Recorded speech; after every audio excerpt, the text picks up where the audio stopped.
Good morning dear students, कैसे हैं? मुझे उम्मीद है आप ठीक होंगे। कोरोना वायरस बहुत ज़्यादा है, पूरी दुनिया में इसके मसाइल बन रहे हैं और पाकिस्तान में जो नई रिपोर्ट है उसमें तकरीबन 94,000 जो है वो पेशेंट्स रजिस्टर्ड हो चुके हैं। और इस कोरोना वायरस से बचने के लिए चंद बातें मैं आपके साथ शेयर करूंगा कि कैसे हम अपनी इम्यूनिटी को जो है वो बढ़ा सकते हैं। एक माहिर डॉक्टर ने जो कि एशिया का बेहतरीन डॉक्टर है, उसने दो बातें शेयर की हैं कि अगर हम हर रोज़ खाली पेट जो है लहसुन की एक जवा खाली पेट इसको खाएं। और जवे को, लहसुन के जवे को आपने कैसे खाना है, पहले उसको छीलना है और उसकी पीलिंग करने के बाद उसके चंद टुकड़े बनाने हैं और टुकड़े बनाने के बाद 3 से 4 मिनट उसको ऐसे ही रखना है और उसके बाद जो है इसको पानी के साथ जो आपने निगल लेना है। और ये जो लहसुन का एक जवा है वो आपकी कोरोना वायरस के ख़िलाफ़ इम्यूनिटी को बढ़ाएगा। और अगर आप 25 दिन जो है ये नुस्खा इस्तेमाल करते हैं तो कोरोना वायरस आपको नहीं हो सकता। इसके अलावा एक दूसरी रेमेडी ये है, एक दूसरा नुस्खा ये है कि अगर हम जो है वो हम एक कावा पीते हैं और वो कावा है जिंजर का छोटा सा पीस लेके उसको अच्छी तरह साफ़ करके और उसका कावा पीने से भी हमारी इम्यूनिटी जो है बढ़ सकती है। जिंजर का छोटा पीस लें और उसके साथ जो है वो पुदीना का इस्तेमाल करें। पुदीने के चंद पत्ते जो हैं और जो है वो जिंजर का एक पीस लेके यानी अदरक का एक पीस लेके उसको अच्छी तरह उसको बॉयल करें, उसका कहवा बनाएं और कहवा बनाने के साथ साथ जो है उसको पिएं तो हम कोरोना वायरस के ख़िलाफ़ हमारे लिए अंदर जो है इम्यूनिटी बढ़ सकती है। तो मुझे उम्मीद है जितने लोग ये इस बात को सुनते हैं, इस दो नुस्खे मैंने 2 रेमेडीज़ आपके साथ शेयर की हैं, इसको पूरी दुनिया के साथ जो है अपने दोस्तों के साथ, अपने रिश्तेदारों के साथ ये बात शेयर करें कि हम जो है कोरोना वायरस के ख़िलाफ़ इम्यूनिटी को बढ़ाने के लिए हम 2 चीज़ों का इस्तेमाल कर सकते हैं। एक हम लहसुन का इस्तेमाल कर सकते हैं और दूसरे नंबर पर हम अदरक और पुदीना जो है इन दोनों की मदद से, इन दोनों का कावा पीकर हम अपनी इम्यूनिटी को बढ़ा सकते हैं ताकि कोरोना वायरस हमारी जान को ना कहीं लग जाए। और कोरोना वायरस क्योंकि जानलेवा है और इसके ख़िलाफ़ हमें लड़ना भी है और अपना बचाव भी करना है। इसके अलावा याद रखें पाकिस्तान में जो जैसे कोरोना वायरस के मरीज़ों की रेशो बढ़ती जा रही है वैसे ही मसाइल बढ़ते जाएंगे। और अगर बहुत ज़्यादा जो है मरीज़ बढ़ते जाएंगे तो क्या होगा, जो पार्शली लॉकडाउन है उसकी बजाय पाकिस्तान गवर्नमेंट को मुकम्मल तौर पर कर्फ्यू लगाना पड़ेगा और लोगों को घरों में बिठाना पड़ेगा ताकि उस पर कोरोना वायरस पर अच्छे तरीके से काबू पाया जा सके। तो आपसे मुझे उम्मीद है, आपसे अपील है कि आप मेरी बातों को गौर से सुनेंगे। मुझे उम्मीद है आप इन बातों को गौर से सुनने के साथ साथ इस पर अमल करेंगे और आप पूरी दुनिया के लोगों के साथ और ख़ास तौर पर पाकिस्तानियों के साथ मैं बात कर रहा हूँ और उनसे मेरी अपील है बेमकसद जो है बाहर ना निकलें और जब बाहर निकलते हैं मास्क पहनें, सैनिटाइज़र अपने हाथों को सैनिटाइज़ करें और अपने कपड़ों को साफ़ रखें। जो ही बाहर जाते हैं और घर आते हैं तो कपड़े चेंज करें और अपने हाथों को बार बार धोएं ताकि जो है हम कोरोना वायरस से महफूज रख सकें। कोरोना वायरस बेशक हमें नज़र तो नहीं आता, ये ऐसी बीमारी है जो नज़र ना आने वाली बीमारी है, लेकिन जब किसी शख्स को लग जाती है तो हमें जो है बहुत मुश्किल पैदा होती है। जिस शख्स को लग जाती है आपके तो क्या करेंगे, उसके लिए मेडिसिन्स अभी तक जो है प्रॉपर मेडिसिन अभी तक जो है वो डिस्कवर नहीं हो सकी। इसलिए ज़रूरी है तो इस मर्ज़ से महफूज रहने के लिए SOPs का यानी एहतियाती तदाबीर का इस्तेमाल करें और उसके अलावा अदरक का और पुदीना का कावा इस्तेमाल करें और हर रोज़ खाली पेट एक जवाद लहसुन का जो है वो खाएं। 25 दिन खाने के बाद आप जो है आपके अंदर इम्यूनिटी बढ़ जाएगी आप जो है वो कोरोना वायरस से महफूज रख सकते हैं। Thank you so much. हम करने जा रहे हैं आज फिज़िक्स को, फिज़िक्स DI फिज़िक्स कर रहे हैं, जिसके हमने डायमेंशनल इक्वेशन बनाई थी। चंद डायमेंशनल इक्वेशन रह गई हैं जो मैं आपको सिखा रहा हूँ, और उसको डायमेंशनल इक्वेशन बनाने का मैंने आपको मेथड बताया था, 3 रूल बताए थे।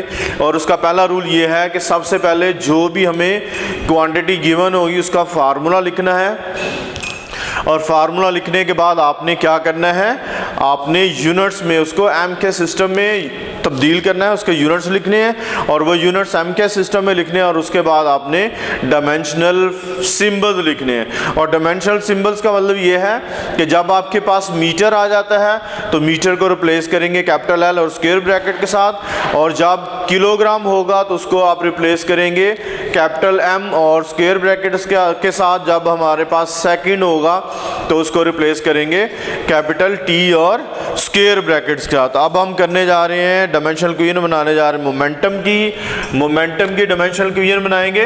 तो मोमेंटम, इसका फार्मूला आता है, इसको P से जाहिर करते हैं, और ये बराबर होता है मास इनटू वेलोसिटी। क्या होता है? मास इनटू वेलोसिटी होता है। तो मास का हम अब ये हमारा फार्मूला, पहला रूल हम लिख चुके हैं, यानी पहला रूल ये है कि फार्मूला लिखें। दूसरा रूल ये है कि आप इसको यूनिट्स में तब्दील करें, और यूनिट्स को तब्दील करना है एम के सिस्टम में, मीटर, किलोग्राम और सेकंड की शक्ल में। और उसके बाद आपने क्या करना है, इसके डायमेंशनल इक्वेशन में तब्दील करना है, यानी डायमेंशनल सिंबल लगाने हैं। जब डायमेंशनल सिंबल लगा देंगे तो ये हमारी डायमेंशनल इक्वेशन बन चुकी होगी। ठीक है जी। तो ये मास इनटू वेलोसिटी है, तो मास का यूनिट होता है किलोग्राम। तो इसका सबसे पहले हमने लिखना है यूनिट, और वेलोसिटी का यूनिट होता है मीटर पर सेकंड। इस तरह हमारा दूसरा रूल अप्लाई हो चुका है। अब क्या करना है, इसके डायमेंशनल सिंबल लिखने हैं। किलोग्राम को रिप्लेस करते हैं कैपिटल M और स्क्वायर ब्रैकेट के साथ, मीटर को रिप्लेस करते हैं कैपिटल L और स्क्वायर ब्रैकेट के साथ, और सेकंड को रिप्लेस करते हैं कैपिटल T और स्क्वायर ब्रैकेट के साथ। और इस तरह हम इनको सिंगल ब्रैकेट में तब्दील कर लेंगे, M, L and T power -1। तो इस तरह ये हमारे पास डायमेंशनल इक्वेशन बन जाएगी मोमेंटम की। इसके बाद हम डायमेंशनल इक्वेशन बनाएंगे वर्क की। तो वर्क का फार्मूला होता है फोर्स इनटू डिस्टेंस। वर्क का फार्मूला क्या है? Force into distance. हम डायरेक्टली तौर पर फोर्स को जो है वो सिंबल यूनिट्स में तब्दील नहीं करेंगे, जबकि फोर्स भी एक फार्मूला है, और ये फार्मूला किसका है? MA का। ठीक है जी।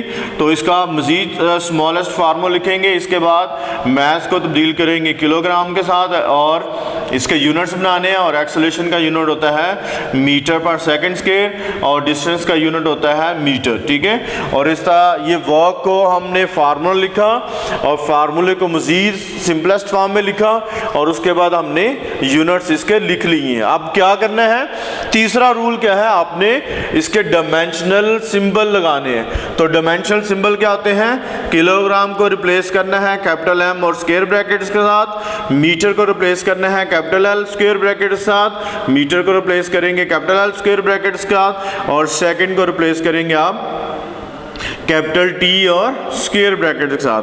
और फाइनली हम इसको सिंगल ब्रैकेट में तब्दील कर लेंगे, और सिंगल ब्रैकेट में तब्दील करेंगे कैपिटल M आ जाएगा, और ये क्या बन जाएगा? L स्क्वायर बन जाएगा, और T की पावर क्या बन जाएगी? -2। और इस तरह वर्क ये हमारी डायमेंशनल इक्वेशन होगी, और उर्दू में इसको कहते हैं बादी मुसावात। इसके बाद हम करेंगे एनर्जी जो है, एनर्जी की डायमेंशनल इक्वेशन बनानी है, इसकी बादी मुसावात बनानी है, एनर्जी की बादी मुसावात बनानी है, और एनर्जी बराबर होता है वर्क डन के। एनर्जी किसके बराबर होता है? वर्क डन के बराबर होता है। इसका मतलब ये है एनर्जी का फार्मूला और वर्क डन का फार्मूला दोनों की डायमेंशनल इक्वेशन क्या होंगी? सेम। लेकिन मैं दूसरे तरीके से भी इसकी डायमेंशनल इक्वेशन बना सकता हूँ, क्योंकि एनर्जी को हम पोटेंशियल एनर्जी के तौर पर कंसीडर कर सकते हैं, एनर्जी को हम काइनेटिक एनर्जी के तौर पर भी कंसीडर कर सकते हैं। तो जब हम इसको पोटेंशियल एनर्जी के तौर पर कंसीडर करते हैं, इसको मैं लिखने जा रहा हूँ PE यानी पोटेंशियल एनर्जी। तो पोटेंशियल एनर्जी बराबर क्या होता है mgh के। इसका फार्मूला हमारे पास है mgh। m हमारे पास होगा मास, g होगा हमारे पास ग्रेविटेशनल एक्सेलरेशन और h होगा हाइट फ्रॉम अर्थ। ठीक है जी।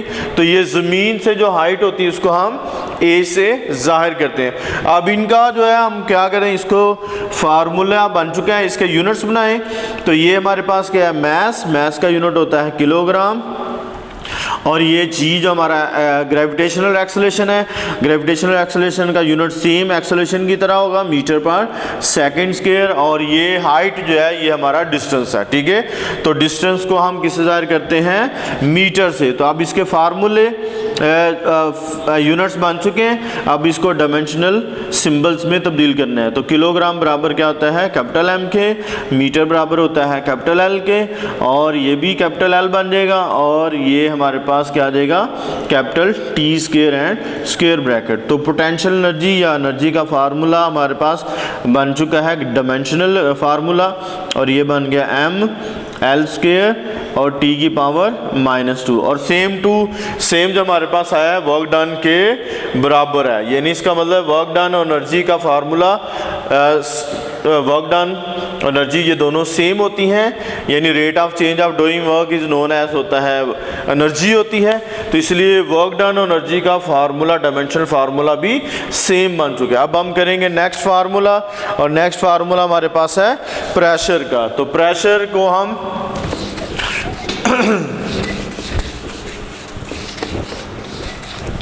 प्रेशर का फार्मूला है, ये प्रेशर की डायमेंशनल इक्वेशन बनानी है, बादी मुसावा बनानी है। तो प्रेशर को भी कैपिटल P से जाहिर करते हैं, और इसका फार्मूला होता है फोर्स ओवर एरिया। ठीक है जी। तो फोर्स ओवर एरिया है, तो फार्मूला इसको फोर्स का मजीद फार्मूला लिखेंगे, और ये बन जाएगा MA/A। ठीक है।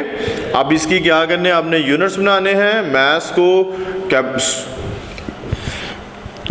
kg से जाहिर करते हैं, और एक्सेलरेशन को हम मीटर पर सेकंड स्क्वायर के जाहिर करेंगे, और ये नीचे जो A है ये हमारा क्या होगा एरिया का जो है यूनिट होता है मीटर स्क्वायर।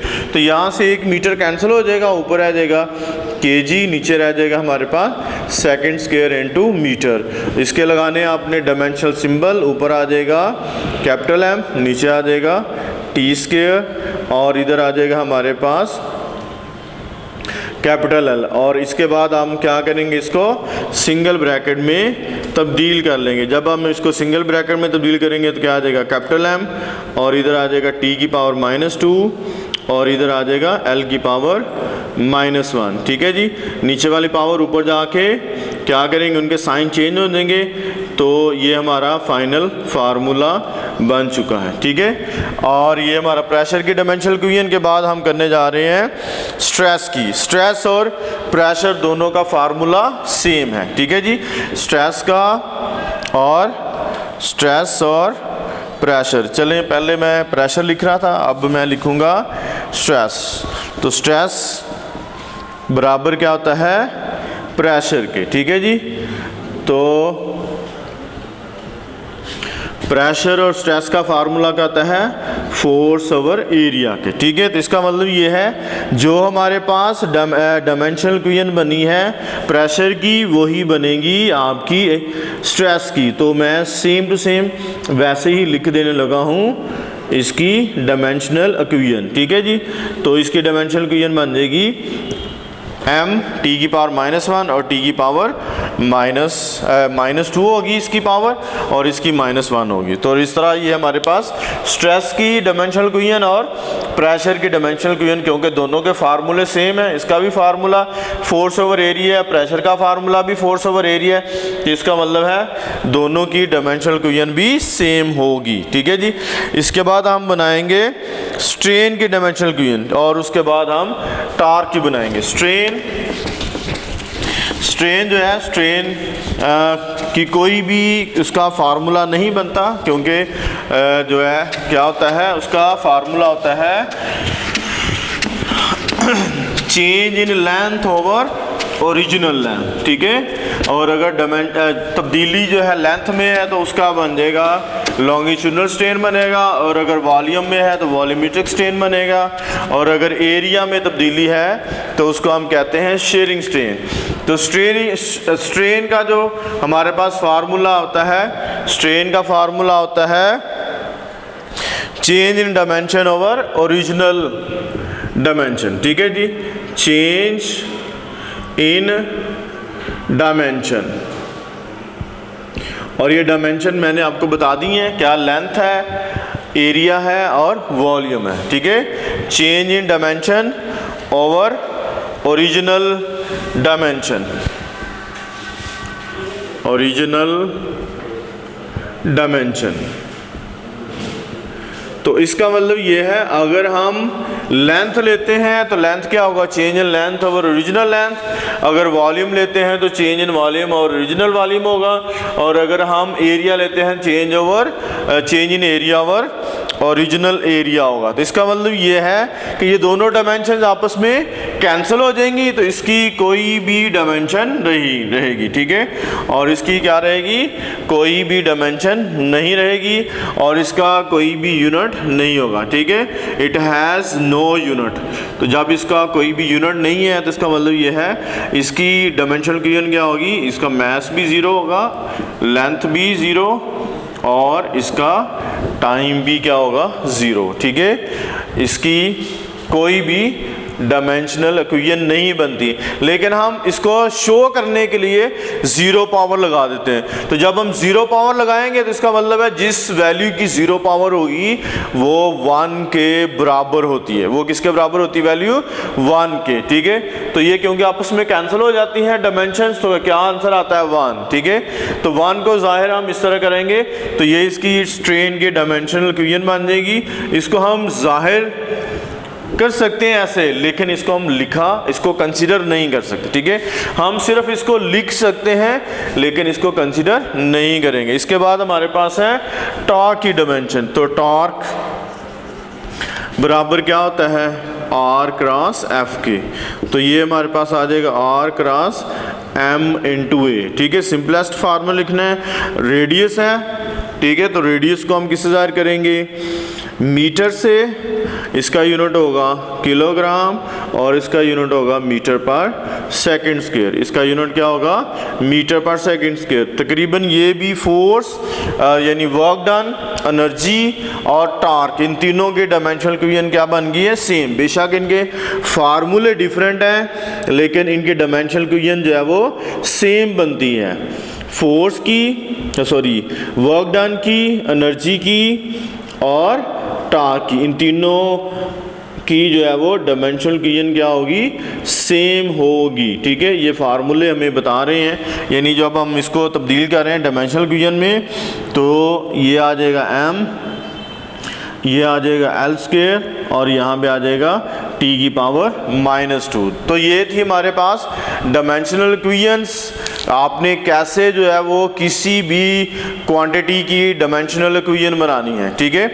और ये सारी मैंने आपको समझा दी हैं, बजाय इसके कि आप रट्टा लगाएं किसी भी डायमेंशनल इक्वेशन को, क्या करें, मेथड सीखें। और मेथड क्या है, जो भी हमें गिवन क्वांटिटी दी होगी उसका फार्मूला लिखना है, उसके यूनिट्स लिखने हैं, और यूनिट्स आपने लिखने हैं मीटर, किलोग्राम और सेकंड की शक्ल में। और उसके बाद आपने इसके डायमेंशनल सिंबल लगाने हैं। जब डायमेंशनल सिंबल लगा देंगे, और वो क्या है, कैपिटल M, कैपिटल L और कैपिटल T और स्क्वायर ब्रैकेट्स।